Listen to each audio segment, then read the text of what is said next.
बिस्मिल्लाहिर्रहमानिर्रहीम। अस्सलाम वालेकुम नाज़रीन, मैं हूँ वजिया ज़ुबैर। नाज़रीन, आज मेरी मेट ने मुझे अपनी ज़िंदगी के हवाले से कुछ बातें बताईं और फिर इत्तेफाक से आज ही मेरी एक कॉलर हैं, उनकी कॉल आई और उन्होंने मुझे अपने मुतालिक बताया। इससे पहले भी वो कॉल कर चुकी हैं और ज़ुबैर ने उनकी काउंसलिंग की थी, तो अब उनकी लाइफ में चेंज आया था, उसके हवाले से उन्होंने हमसे बात की और उन्होंने मुझसे कहा कि ये बातें मैं आप लोगों से शेयर करूँ। उन दोनों जो बातें थीं, मेरी मेट की और उन कॉलर की, उनको मैंने आपस में मिलाया तो कुछ चीज़ें मेरी समझ में आईं और मैं चाहा और मेरी ख्वाहिश हुई कि मैं आप लोगों से शेयर करूं। ये बात आप लोगों को मालूम है कि जब भी कोई चीज़ मुझे क्लिक कर जाती है, अच्छी लगती है, तो मैं चाहती हूँ कि मैं आप लोगों से शेयर करूँ। तो चलिए मैं आपको बताती हूँ अपने मेट के हवाले से पहले कि उसके साथ क्या हुआ। जो मेरी मेट है उसका ताल्लुक़ एक गाँव से है। तो आपको मालूम है कि हमारे यहाँ पाकिस्तान में ये ट्रेंड बड़ा आम है कि जो शहर है, जो बड़े शहर हैं पाकिस्तान के, वहाँ पे गांव देहात से लड़कियों को लेके लाया जाता है और फिर यहाँ पे बड़े बड़े बंगलों पे उन्हें नौकरी पर लगा दिया जाता है। जो मेरी मेट थी उसके साथ भी ऐसे ही हुआ। वो एक गांव की सीधी सादी लड़की थी, उसको यहाँ शहर लाया गया और एक बंगले पे उसको नौकरी पर लगा दिया गया। जैसे वो शहर आई है उसकी उम्र 9 साल थी और जो बंगला था काफ़ी बड़ा बंगला था, वहाँ पर उसको छोटे मोटे कामों के लिए रख दिया गया। और पता है घर में असल होता है कि छोटे मोटे काम ही होते हैं। जो वहाँ पे उनके सीनियर जो मुलाजिम थे वो भी अपने सारे काम इससे करवाते थे और घर के बाकी छोटे मोटे काम, डस्टिंग करना, चीज़ों को समेटना, हर चीज़ को तरीके से रखना, ये सारी इसकी ज़िम्मेदारी थी। इसके अलावा उन खातून की 3 या 4 महीने की बच्ची थी, वो भी उन्होंने इसके हवाले कर दी थी कि तुम्हें इसका ख्याल रखना है। अब उसे कपड़े चेंज कराना, बच्ची का डायपर चेंज करवाना। कहने एक दफ़ा मैं डायपर उसका उल्टा बांध दिया, मैंने फ़र्स्ट टाइम बांधा था, तो बाजी ने मुझसे कहा कि ऐसे नहीं, ऐसे बांधते हैं। कहीं मैं छोटी थी, मैं सोचने लगी कि मुझे सिखा रही हैं ये तो माँ है तो ख़ुद ही बांध लिया करें। तो कह लगी यानी एक एक चीज़ मैंने उनसे सीखी और फिर बच्ची का मैं मुकम्मल तौर पर ख्याल रखती थी। कह लगी उनकी पार्टीज़ वगैरह होती थी तो वो अक्सर बिज़ी रहती थी, घर में मेहमान आए हुए हैं तो वो उसमें बिज़ी हैं, तो बच्ची मुस्तकिल तौर पर मेरे पास ही होती थी। यानी वो सोना जागना तक मेरे साथ सीख गई थी और अगर उसकी माँ उसको ले जाती थी अपने साथ सुलाने के लिए तो वो सोती नहीं थी, रोती थी और वो ला के उसको दे दी थी मुझे कि तुम संभालो इसे। कह लेंगे बाजी इन सब बातों के बाद जो सबसे ज़्यादा तकलीफ़देह बात थी मेरे लिए वो ये थी कि मैं वहाँ सो नहीं पाती थी। मैं रात में सोती थी तो मुझे उठाया जाता कि उठो, ये काम रह गया, इस काम को तो मुकम्मल करो। रात भर वहाँ पर खाना पी चलता रहता, बाहर से खाने ऑर्डर करते थे वो लोग। उसके बाद फिर अब ये डब्बे हैं, इनको समेट के रखो, किचन बिल्कुल साफ़ होना चाहिए। सुबह से बहुत ज़्यादा यानी सुबह उठ के तो मैं ये सारे काम देखने हैं। बच्ची भी कह लेंगी मुझे अक्सर तंग करती थी, तो कह लेंगी मैं बड़ी परेशान होती थी। मैं 9 साल की तो मेरी उम्र थी, कह लेंगी मैं बहुत परेशान होती थी वहाँ पे। उसके बाद फिर हुआ ये कि सर्दियाँ आई तो कह लेंगी मैं ज़्यादा कि अपने घर चली जाऊँ मैं, लेकिन मुझे घर जाने की इजाज़त थी नहीं। ये बात आप लोगों के इल्म में भी होगी कि जब लड़कियों को लाया जाता है यहाँ काम करवाने के लिए तो उनके वालिदैन से पहले ही एक मुआहदा हो जाता है कि ये बच्चियाँ जो हैं वापस नहीं जाएंगी साल पूरा होने से पहले। सिर्फ 6 महीने पर उनको एक दिन जाने की परमिशन होती है और उनको तनख्वाह महीने के महीने नहीं मिलती बल्कि पूरे साल की तनख्वाह एक साथ मिल जाती है, जो इसकी महर में लाख या 1.25 लाख थी जो उसके वालिदैन को मिल चुकी थी। तो इसको इसलिए जाने की परमिशन भी नहीं थी। तो कह रही सर्दियों का मौसम था, बहुत सर्दी लग रही थी मुझे, तो मैंने सोचा कि क्यों ना बहुत सारी बर्फ़ खा लूँ, ठंडा पानी पी लूँ, तबीयत ख़राब होगी तो मुझे भेज देंगी बाजी गाँव में। कह रही मैंने ऐसे ही किया, मैंने पानी पिया बहुत ज़्यादा ठंडा और बर्फ़ भी खाई। मेरा गला 1-2 दिन में बिल्कुल ख़राब हो गया, मुझे बुखार हो गया बहुत तेज़। मैंने बाजी से कहा कि मेरी तबीयत बहुत ख़राब है, आप मुझे गाँव भेज दें। तो वो कहने लगी मैं ऐसे कैसे गाँव भेज दूँ, यहाँ इस घर का कौन ख्याल करेगा, बच्ची को कौन देखेगा। कहने उन्होंने पैराडोल दे दी। कह लिए पैराडोल पिला के उन्होंने मुझे सारे काम करवाए घर के। कह लेंगे उसके बाद खाने पीने का भी ये था कि खाना पीना भी मेरा सही नहीं था वहाँ पे। पहले वो लोग खाते थे, उसके बाद जो बच जाता फिर कहते तुम खा लो खाना। तो कह लेंगे ये चीज़ें बड़ी तकलीफ़ पहुँचाती थी मुझे।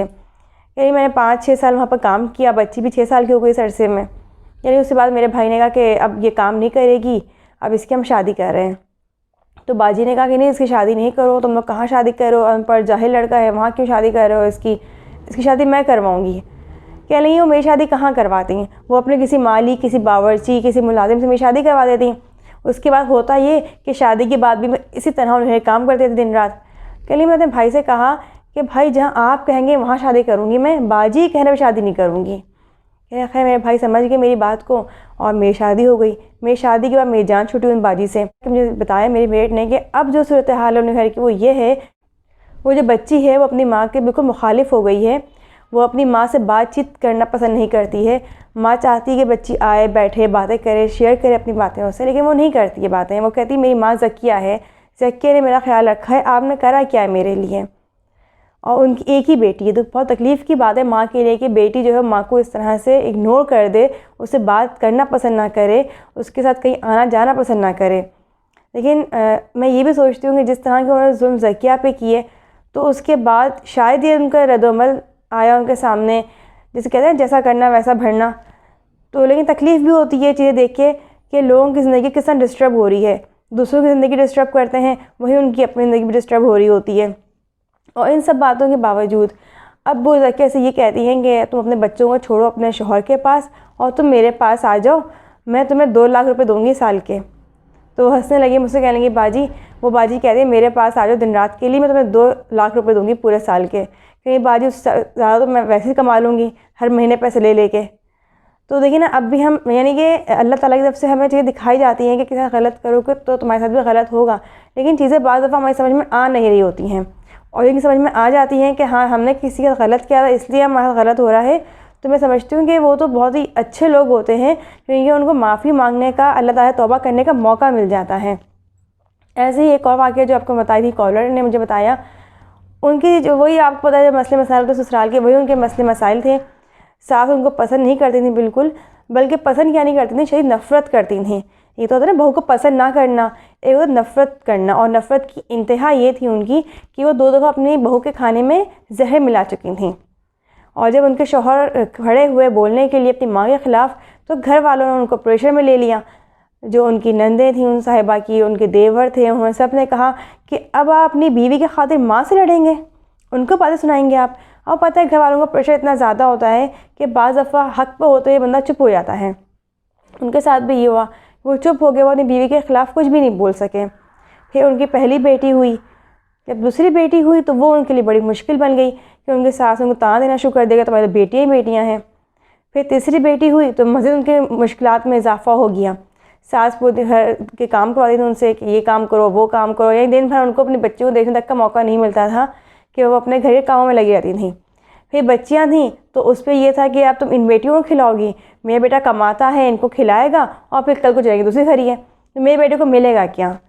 के लिए बच्चों को मैं कुछ खिलाती थी, कुछ दिलाती थी, ज़रा ईद बकरीद है, कपड़े बनते हैं, वैसे कपड़े बन रहे होते हैं बच्चों के, तो मेरी सास घर में एक हंगामा मचा के रखती थी कि ये इन बेटियों पे क्यों पैसा खर्च कर रही है अपना इतना ज़्यादा। जब बच्चों के स्कूलिंग का मामला आया तब भी सास ने बहुत शोर मचाया।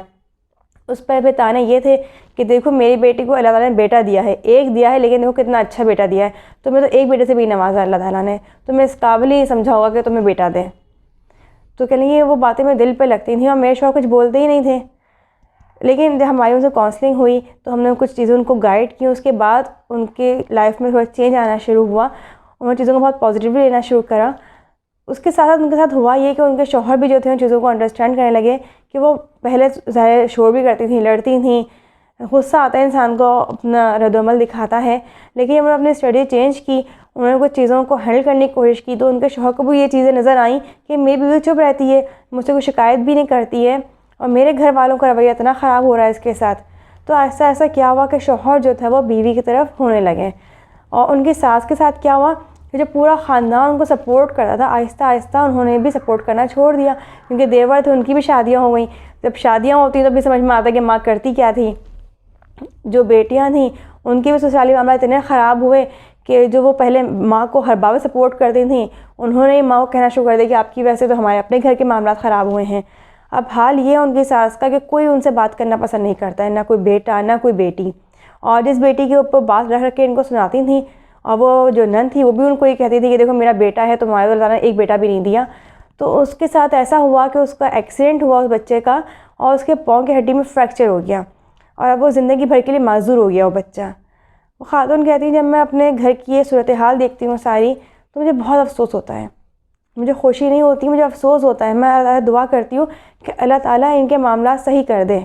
मेरी सास जो है उनको अब एहसास हो रहा है कि उन्होंने कितना गलत किया मेरे साथ। अक्सर उनकी बातों से, उनके लहजे से मुझे अंदाज़ा होता है कि वो शर्मिंदा हैं अपने किए हुए कामों पे कहीं नहीं। लेकिन बस मैं ये दुआ करती हूँ कि अल्लाह ताला मेरी ज़िंदगी सुकून से गुजर रही है, अल्लाह का शुक्र है। मेरी बेटियाँ हैं जो बहुत अच्छी हैं, अच्छी तरह से पढ़ रही हैं, मेरा ख्याल रख रही हैं, बहुत ही तरबियत हो रही है उनकी, मेरा शौहर मेरा ख्याल रख रहा है। तो अल्लाह ताला इनकी ज़िंदगी में आसान कर दें, इनकी मुश्किलों को ख़त्म कर दें।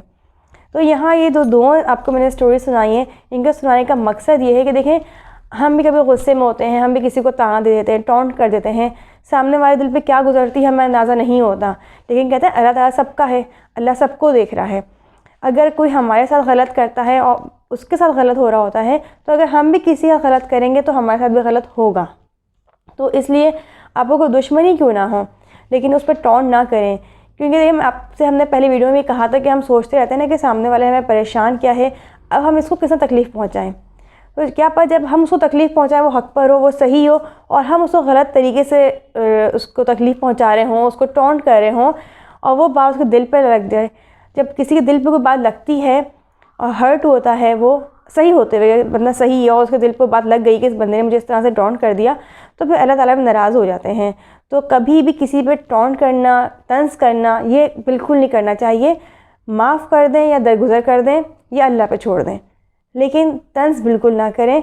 और अपने लिए भी और बाकी जितने भी लोग हैं उन सब के लिए दुआ करें कि अल्लाह ताला सबको हिदायत दे। बहुत बहुत शुक्रिया। अल्लाह हाफ़िज़।